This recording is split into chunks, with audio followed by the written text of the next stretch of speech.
In this tutorial I will give an overview of a basic discrete control system made with LabVIEW. So we will start by simulating a first order process or a mathematical differential equation of first order. So we will implement a discrete version of that model and perform some simulations. Then we will use that discrete model in a control system. So we will create a basic control system and we will make and implement a discrete PI controller and perform some simulations. So here you see an example of a basic control system. So the purpose with the control system is to control a dynamic system or a process which you have here, and that process or system could be an industrial process, it could be an airplane, it could be a self-driven car, etc. Typically today we have control systems everywhere in the society. So the purpose is to control this process using a controller, and the most used controller today is a so-called PID controller. In this tutorial we will only use a PI controller, so we don't focus on the D part but only the P and the I part of the PID controller. So this is a basic control loop where we have a feedback from the output of the process, which is noted Y, and then the controller calculates the error between a given reference value and the output of the process, and then based on that it controls or calculate and control the process. The reference value or the set point is the value that we want the process to stay on, and so that's basically the purpose with the control system. We want the process to stay on a given reference value or a set point, and by getting there we need to use a controller, and typically we will use a PID controller, and in this tutorial we will use a discrete. We will implement and create a discrete PI controller, and also here for the process we will use a first order mathematical model, and we will make a discrete version of that model. So let's start with the mathematical model. So here you see the first order system that we are going to use and implement in this tutorial. So this is basically a first order differential equation where x is the output of the process and a and b in this case is just constants. So here you see the same first order process. You can also write it on this form, where then a is equal to 1 about t, and then t is the time constant of this system, and then b is equal to k about t, where k is the gain of this system. And then when we have implemented a discrete version of this system, we can perform a so-called step response. So this means that we apply a step in the control signal when the time is 0. So then we apply where u goes from 0 to typically 1, and then we will get a so-called step response, as you see in this image, where the time constant is 63% of the steady state value, and then the steady state value will reach this value, which is k multiply with the step, and if the step is only 1, then the steady state value here will be equal to k, which is the gain of this process. Here you see an example of how we can make a discrete version of this first order differential equation that we're going to use. So we typically, or there are different discretization approximations that we can use. In this tutorial I will just use the basic Euler method, which is denoted like this. So the derivative of x is approximately equal to x k plus 1 minus x of k divided by ts, and ts is the sampling time of the simulation. And then by applying this approximation to this equation, we will get the following results. And by multiplying etc. here, I put and leave this part alone on the left side, we will end up with the following discrete version of this differential equation, like this. So then we have x of k plus 1 is equal to 1 minus ts, which is the sampling time, multiplied with a, and multiply with x of k plus ts b, and multiply with the control signal. So this is the equation that we are going to implement in LabVIEW. So let's start creating a discrete version of this differential equation using the LabVIEW programming environment. So here I have opened my LabVIEW programming environment. I just go to File, New VI, in order to create and implement this discrete version of this differential equation. And the equation that we are going to implement is like this. This is the discrete version of the first order differential equation. There are many ways that we can implement this equation in LabVIEW, but typically we can use the formula node. So then I just start creating the formula node. So I just put the label here. So this is a formula node, and basically a formula node is a node where you can type or write text-based programming inside the graphical LabVIEW environment. So inside here you basically write ordinary C code. So then let's just implement this equation in this formula node. So then you just start by entering x. I will make it the text a little bit bigger so we can see it. So then I just make the text 24 or something. I can even make it even bigger, 36. So then you see it's easier to see the equation inside the formula node. So then x k1 is just the variable for this part. And then we just use parentheses, 1 minus ts multiplied with a, and then multiply with x of k, which is here, then plus ts multiply with b multiply with u of k. And then since this is C syntax, we need to end each line with a semicolon. And as you may remember, this a and b is, so a is equal to 1 above t, and t is the time constant of this system. I end with a semicolon, and then b is equals to k divided by t, where k is the gain of this system and t is the time constant. So basically this is the implementation of this mathematical model inside a formula node. And now we need to establish the front panel or the graphical user interface, and then typically we need a numeric control of u, the control signal. We typically need the initial value, so the starting value of x, we can call it x0 or something. So this is the initial value of x. Next we need the sampling time, ts, and then we need the model parameters, which is k and t. Then we can create two more numeric controls, one for k, and then I just copy it, one for t, like this. Assuming we have a more complicated model, we could have more model parameters. So typically we want to put that one in a cluster. So then I can call the cluster model parameters, and then I can put k and t into this cluster like this.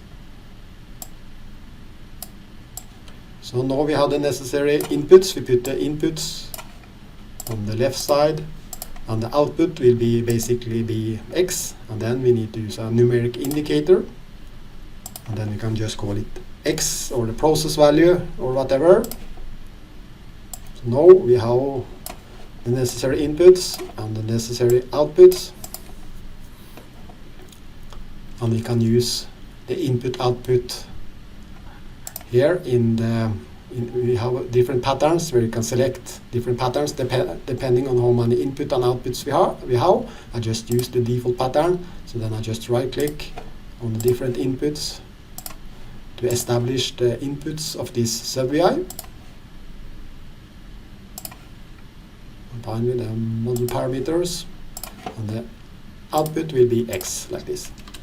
So that's the inputs and outputs. So let's go back to the block diagram. So here we need to connect those variables to the formula node. So then let's start with the model parameters. Then since both K and T is used here, so then I just need to right click here on the left side of the formula node border, add input, and one input will be X, another input will be T. So then basically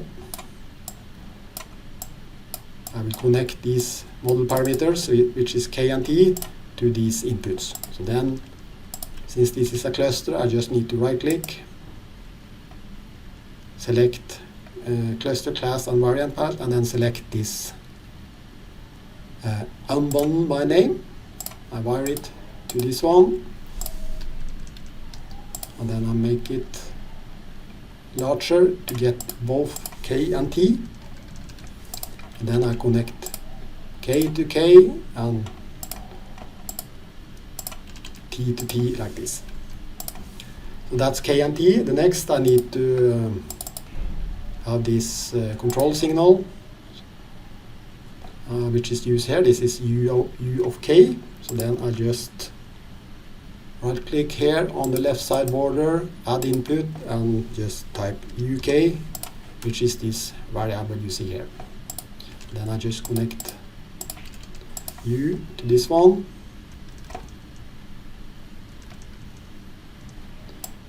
Next we need the sampling time, because the sampling time is used here and here. So then I just right click once more, add input, and then type TS. And then wire TS here to this variable. And then the output here is XOK plus 1. So then I just click on the right border here, right click and select an output, and then since the variable is called XK1, I just type XK1. So this is actually this one.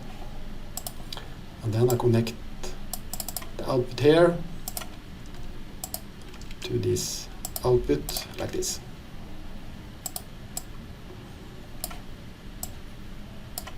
And now, since we inside this formula need X of K, we typically need to use a feedback node. So then I just type here feedback, and then we have this feedback node, which I select, put here on my block diagram, and then I use the output here, which is X of K plus 1 inside this feedback node. And then it needs to go back to this variable. So then I just need to create a new variable here on the border, right click, add input, and then X of K. And then I just wire the output of this feedback node like this. And this this is X0, which is the initial value of X. I just wire it to the bottom of the feedback node to indicate that this is the initial value. So basically that's it. This is the implementation of this first order mathematical model. I just fine-tune my block diagram like this, and then I save it. I save it somewhere on my hard drive. I have created a local folder here, and then I just call it discrete model. So now I have created a discrete version of this model. Next, I need to create my main program. So then I just leave this one here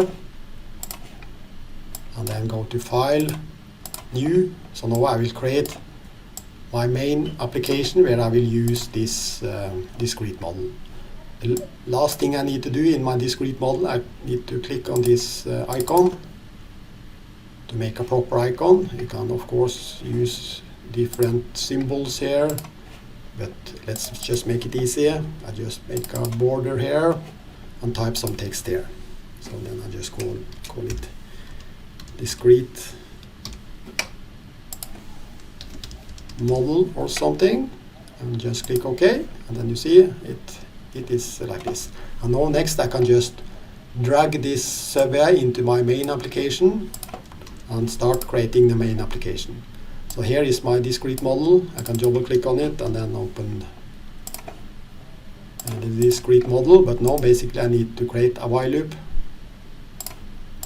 around this discrete model. Then I go to my front panel, start creating my front panel.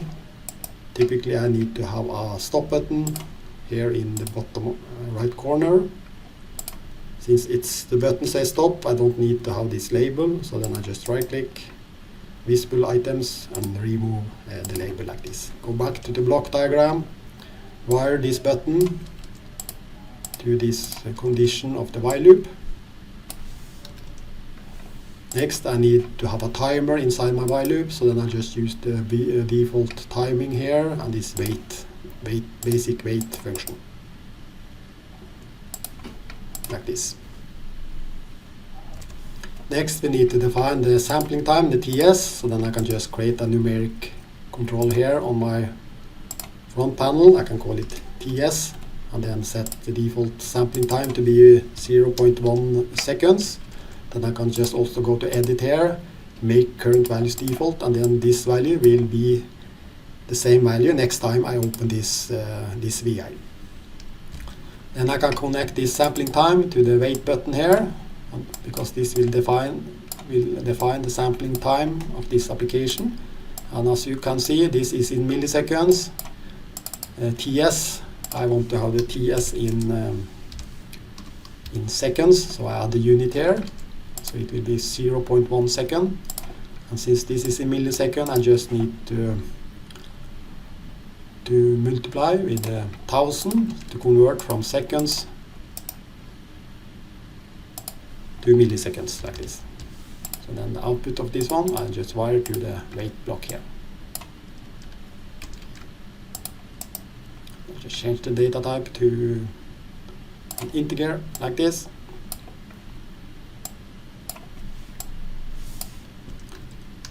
So now we have the sampling time.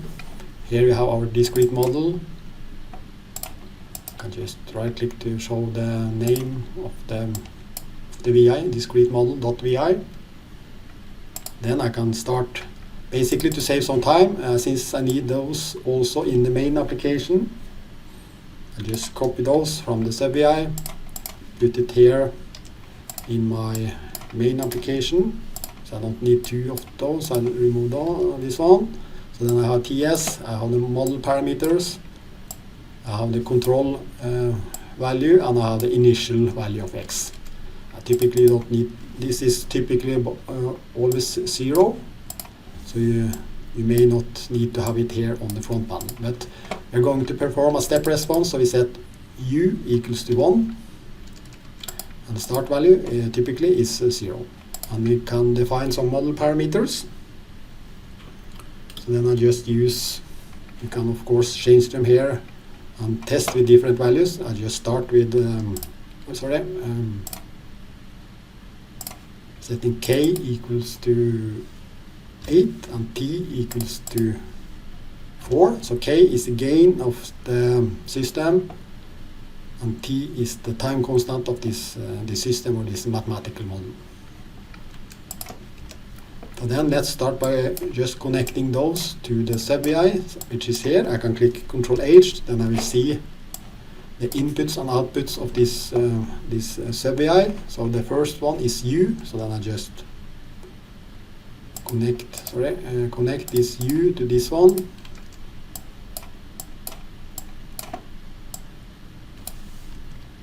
Like this, and the next one is the initial value. I can use this one, but I just delete this one and just make a constant instead. So I just right click, create constant. So this will be the initial value. Since I will typically always use 0 as an initial value, I don't need to have it here on the front panel. But of course, if you want to play with different values of the initial value, you can also have it here on the front panel. The next is TS, which I need to connect to this one. And finally, we have the model parameters. And since this is a cluster and this is a cluster, we can just wire it directly like this. And output is X. I can also copy this one from the sub-VI, put it here on the main application like this. Typically also want to have a chart, so I can go here to graph, select this waveform chart, and put it here in my main application. I just improve the graphical user interface. I put U here, I put X here, I put the model parameters here, put TS here. Like this, I can put U also here. I just select them, make sure they are left oriented. I just move this to the top of my front panel like this. Also, I can add units here in the chart for the model parameters, U, etc., and also for the X. So, but let's just finish the application first. So let's go back to the block diagram and finish the application. So then I connect X, which is the output of the model, to the output here. And also the waveform chart is we are going to plot X here over time. So I also wire this waveform chart to this X and output of this model. Next, I want to make sure that this waveform chart is correct. It's correct setup. So typically, when we start a simulation, we want to delete all values. We want to start on 0, and we need to have the proper scaling of the plot. So let's just right-click on this waveform chart, create a property node, and then let's start with the history data. I put this outside the while loop because this will run before the simulation starts. So we have the chart properly set up before we start the simulation inside the while loop. So then I just right-click here on history, change all to right, and then I just right-click on input, create, and select a constant, and then you will get us an empty array, meaning that all the data that is inside the plot from the previous run will be deleted before we start a new simulation. And to make sure that this is running before the while loop is starting, I just take the error output here and put it on the border of the while loop like this. Next, I make sure that the value starts on 0. So then I just drag this property node. I go to X scale. Let me find it here. Offset and multiplier. I select offset. And since I want the chart to start on 0, I just set the offset to be 0 like this. And finally, I want to have the proper scaling on the x-axis because we have a sampling time here. So then the last property we set is x scale and multiplier. And the multiplier is equal to the sampling time. So then we have the sampling time here. I just right click, create a local variable, which I just connect to the multiplier here. And just right click, change to read. So now we have set up the waveform chart properly. So basically now we are ready to start application. I just fine tune the graphical user interface and the block diagram like this. I put it in the upper left corner, drag in the corner here to make the code fit the border of the window. I save it, so then I just call it discrete simulation or something. Click OK. And now I can go to the front panel and actually start the simulation. So now we will perform a step response of this discrete mathematical model of this first order system, which has these model parameters. K, the gain, is 8 and T is 4. And we have perform a step response where U going from 0 to 1 at when the time is equal to 0. So then I just click run here, and then you see we get this step response of this mathematical model. I can also turn off auto scale on the y-axis and just set it from 0 to 10 in this case, and run it once more. And now you see all the data in the beginning is cleared because of this history is clearing the old values. So now you see the basic step response. I can also increase the time here. I can set to 30, so from 0 to 30, and then y-axis from 0 to 10. And then you see you get this basic step response of this mathematical model.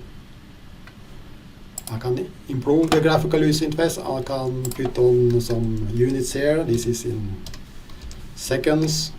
The amplitude of this process. Here you can assume that this is the output of this module is the temperature or something. But basically this general first order process can be anything, but I'll just assume this is a temperature and the output or the unit is in degrees Celsius like this, and then also then X will have the unit of degrees Celsius, and then T, which is time constant, also have the units of Celsius like this. U is typically in voltage coming from the PID controller that we will create later. So basically this was a simulation of a first order process where we just started by creating a discrete version of this first order mathematical model.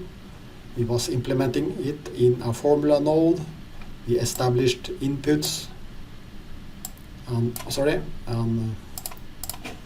outputs, and then we made this as a sub-VI with a proper icon, and we was using that sub-VI in the main application inside a while loop, and we made the model parameters available so you can change it during your simulation.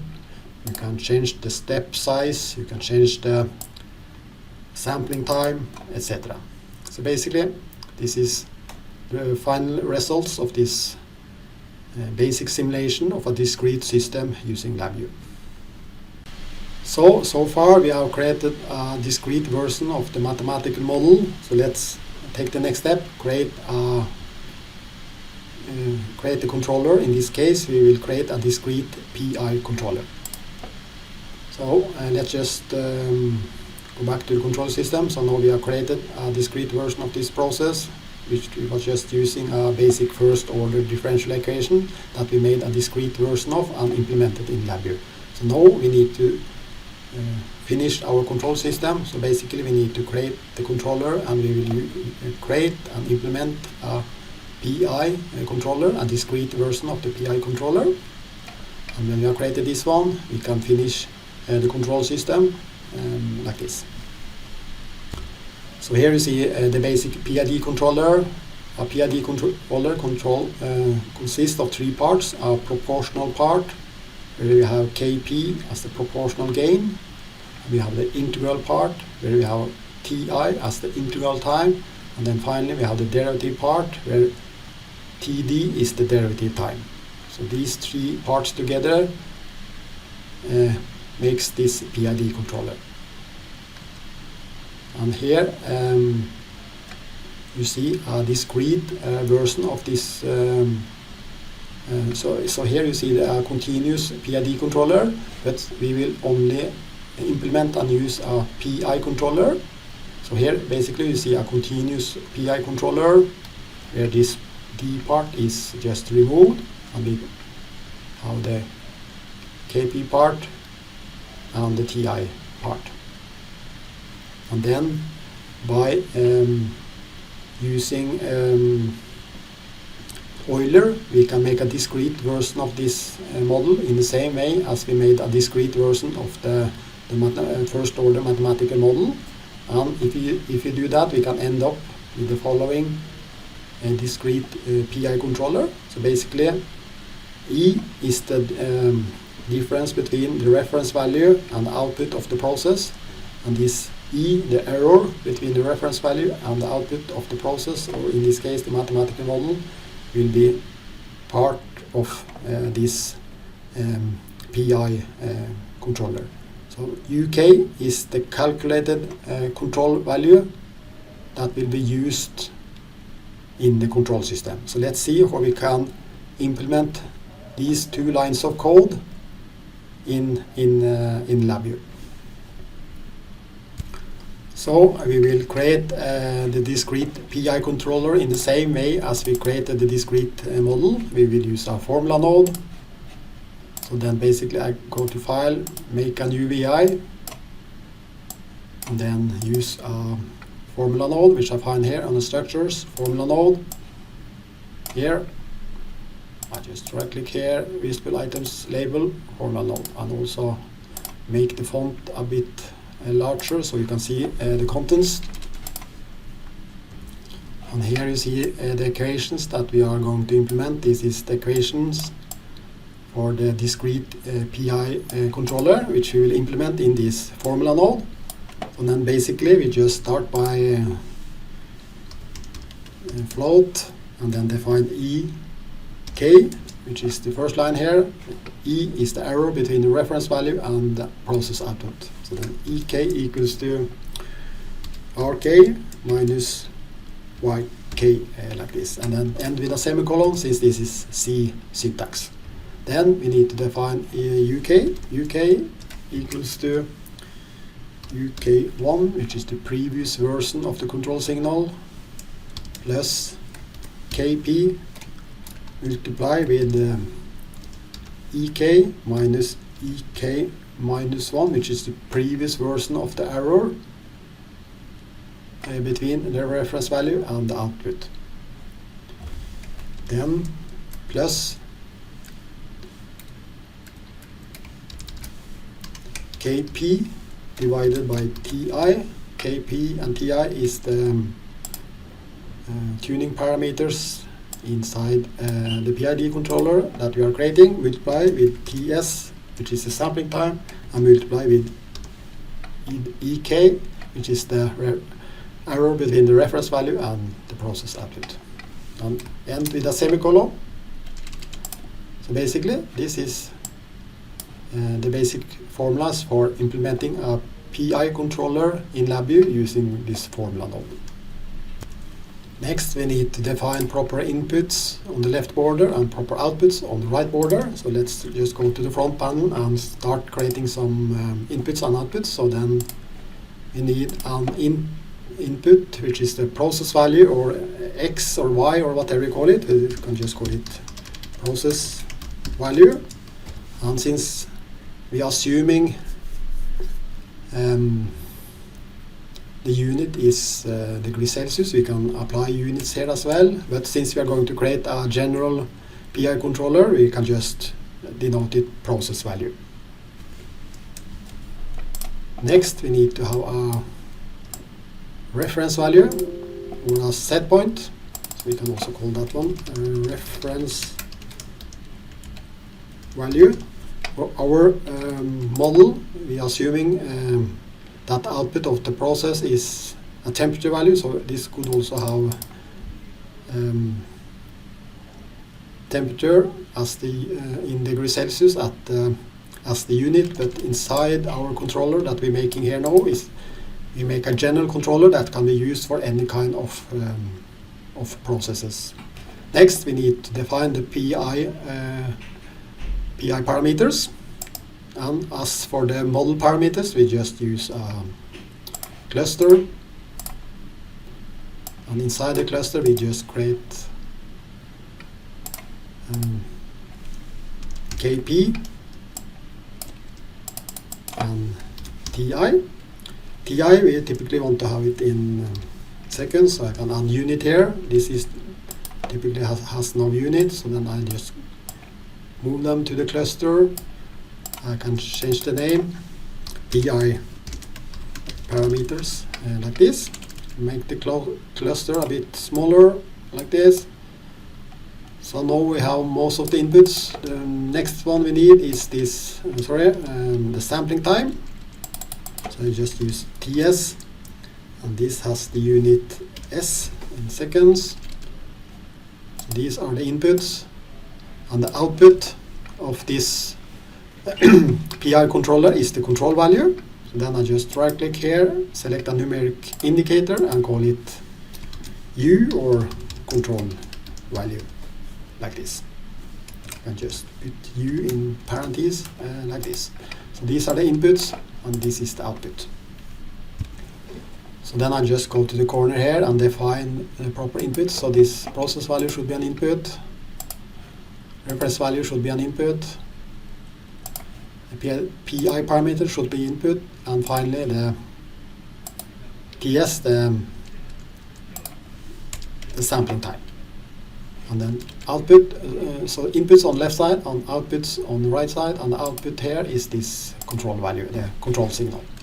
So now we have defined inputs and outputs, and then we go back to our block diagram. Then we just start by, since we're using the reference value here, RK, we need to go to the border, add input, and then just type RK as a variable, and then we just wire this one to the reference value. Next, we need to have the process value, which is denoted YK here inside the formula node. So then we just right click, add input YK, and wire this one to the process value, or the output of the process. Often we use Y for this variable. Next, we need to have the PID parameters, and inside this cluster we have KP and TI. So then I just right click and select unbundle by name, and then we have KP and TI, and I create those two variables here on the border. So those are called KP here and TI. So then I just add input KP and TI, and then I connect them to those like this.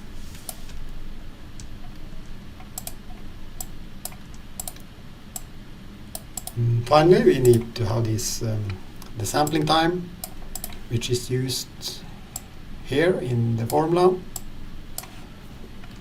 So then I just right click on the border, add input TS, put it wire it to this numeric control. So that's the inputs. Just improve the block diagram, and now we need to create the output, which is this control value. And this control value inside the formula node here is denoted UK. So then I just right click on the right border, select add output, and then just type UK, and then wire it to the control value here, which is the output of this sub-VI. So now we are almost finished, but we also need to have some internal feedback here inside this sub-VI, because we are using, if you see here inside the formulas, we are using the previous version of the control signal, and we are using the previous version of the error between the reference value and the process output. So then I just right click here, search for this feedback node, and select it, and let's start with the previous value of UK.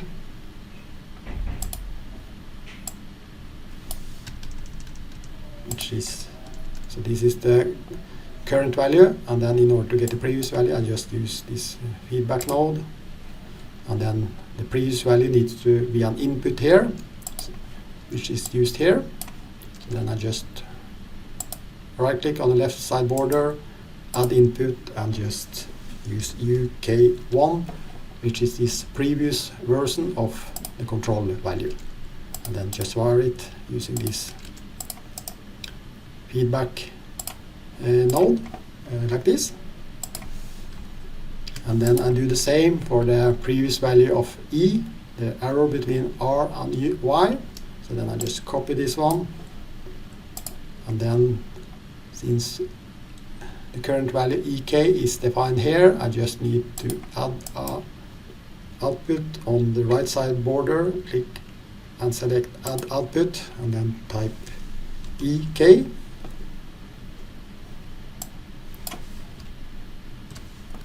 And then just connect this one to the feedback node. I can just change the order of those, improve the code structure like this. And then I need to make an input here, which is EK -1, which is used here. So then I just right click here on the border, add input, and type EK1, which is actually this one. And then just wire it to this feedback node like this. So basically now we are finished with our PI controller. So I just click save, and I save it and call it Discrete PI Controller. I save it. I can just finish it by making also an icon for this one. I make a just simple icon. I just type PI controller here. That's our discrete PID controller. So let's go back to our main application, where we started by simulating this discrete model. Now I just make a copy of this one. So I just save as and a copy, and I just call it discrete control system or something, and I save it. So now we start with this one. I just make it a little bit bigger because we need to have space for the PI controller we just created.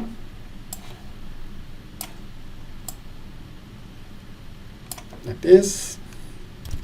So now we have some space for the PI controller here, so I just go to the PI controller sub-VI, which is this one, and here is the code.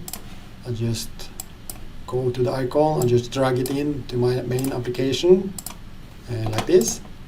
I can right click and display items, labels. So now we have our discrete PI controller here, and we have our discrete mathematical model here. So now, typically I also want to have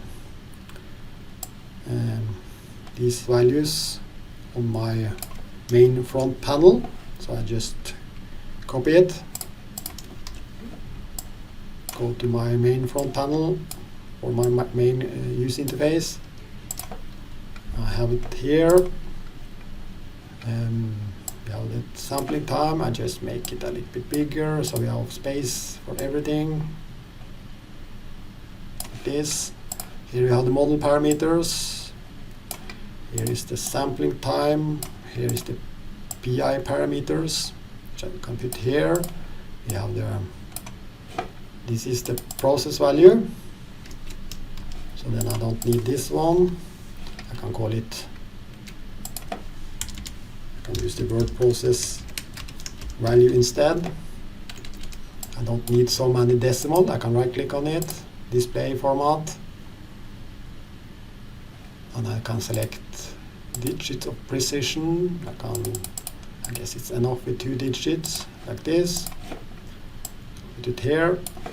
I have the reference value here under the PI parameters. This is the previous manual control signal. This will now be generated by the PI controller we create. So now we need, instead of a control, we just need to change it to an indicator, like this. So then I can put it here, like this, and improve the front panel, something like this. Can make sure those are on the same line, and then we have it like this. So now we are finished with our graphical user interface. Of course, you can improve it even more. We go back to the block diagram, and now you need to attach the PID controller, which is here, and then we need to have the reference value and the PI parameters, and then we can click Control H, and then you will see the inputs and outputs of this discrete PI controller. So the first input is the process value, which is actually the output of this one. So then we typically here on the border of the while loop, we just create a shift register. So then the output here is the process value, and the output goes into the right side of the border of the shift register, like this.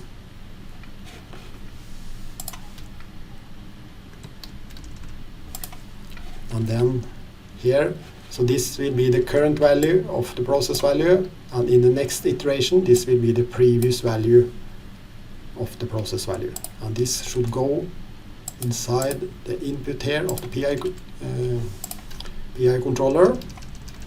And typically we need to have an initial value for this process value, so we just create a constant, and we can just use 0 as an initial value of x, so we can just call it x0 something, meaning this is the initial value of the process value, like this. And the next input is the reference value, which we have here, and the next input is the PID parameters, which we have here.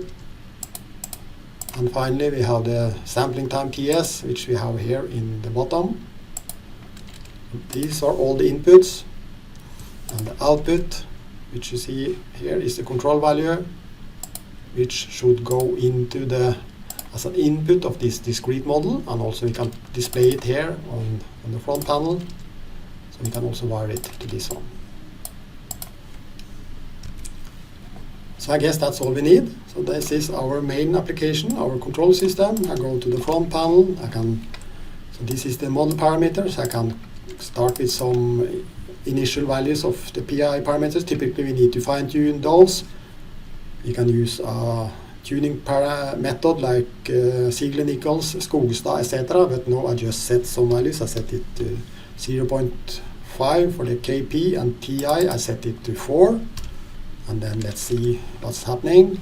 The reference value, let's assume that we want the reference value to be 20 degrees Celsius. And I can also add the unit here for the reference value in degrees Celsius, like this.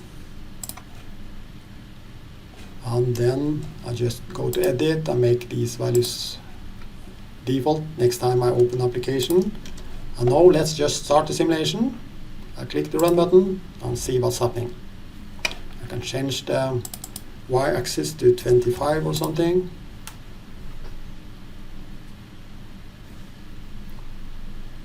It's not properly yet, so let's just check if something is wrong here. Well, I found some error in the Discrete PI Controller. As you see, this is the equation that we are going to implement, and here of course there's a plus symbol, and here I have used multiply symbol, so of course I need to change this to plus like this. And hopefully, if I save this one, go back to my main application. So now I have set a reference value here, or set point equals to 20 degrees Celsius. So this means that the controller should make that, and the final value should be 20 after some time. So let's just run it now, and then we see it's slowly increasing, or quite fast actually, and then it stays on this reference value, which is 20 degrees Celsius in this basic example. I can change the reference value to 15, and then you see the controller starts to react, and then the new set point will be, or the new process value will be the same as the set point, which is 15 degrees Celsius in this case. I can change it back to 18, and then you see the controller starts to react, and the new process value, as you see here, and here you see the controls value. So it quite soon reached the new set point, which we set here, and this is the output of the process or the mathematical model. I can change it to 15 and just click outside the box, and then you see the controller starts to react immediately in order to try to make sure that the process stays on the new reference value like this. So basically, we have created a basic control system using the LabVIEW programming environment. He was creating the control system inside a basic while loop, and inside here we started by creating a discrete version of our first order mathematical model. We was implementing it inside a formula node like this, and then we was testing to make sure that the discrete model was working as expected. We performed a step response, and then the step response and the mathematical model was okay. We started to implement the discrete version of the PI algorithm, and we also here used a formula node. We implemented those equations inside the formula node. We established inputs, outputs, and also some feedback in order to save the previous values of the control signal and the error between the reference value and the output. So basically this was the final PI controller, which was implementing here in the main control system like this, and then we made a quite good user interface. Of course we can improve it. Here we can change the model parameters. Here we can change the PI parameters. We can change the reference value. We can change the sampling time, and we can see the process output inside a chart, and we can also see the current value here, and we can see the controller value here. We can also make a chart of the controller value to see also the historical data for the output of the PI controller. But basically, we have made a simple control system, a discrete version using LabVIEW. So let's summarize. We made a basic control system using LabVIEW. We made a discrete model of a first-order differential equation. We made a discrete PI controller, and we made a basic control system. But of course, there are lots of improvements to make, but I leave those improvements to you. Of course, we can improve the graphical user interface with more features, more functionality. It could be more intuitive, more user-friendly, etc. We can, of course, improve the code structure. We can, for instance, use a state machine in order to improve the code structure. We can make a more robust PI or PID controller. And of course, we can use and test with more complicated processes or models. We can find better PI or PID parameters using different tuning methods like Ziegler-Nichols, Skogstad, etc. And finally, we can also connect and control a real process using a DAC device instead of a mathematical model. And of course, there's also lots of other improvements that we can make, but as I said, I leave those improvements to you for your final control system application. So I guess that's all. So thank you and goodbye.